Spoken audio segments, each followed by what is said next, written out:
News 24 తెలుగుకు స్వాగతం. ఇప్పుడు వార్తల్లోని ముఖ్యాంశాలు ఇప్పుడు చూద్దాం.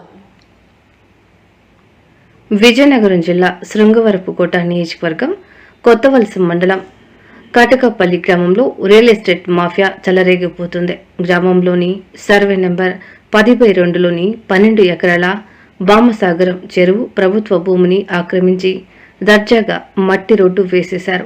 నడ్డికొండ నుండి నీరు చేరి చుట్టుపక్కల వందల ఎకరాలకు సాగునీరు అందించే ఈ చెరువును ఆక్రమించడంతో పక్కనే ఉన్న 3 ఎకరాల జిరాయితీ భూమిని వెంచర్లుగా మార్చి అమ్మకాలు సాగిస్తున్నారు.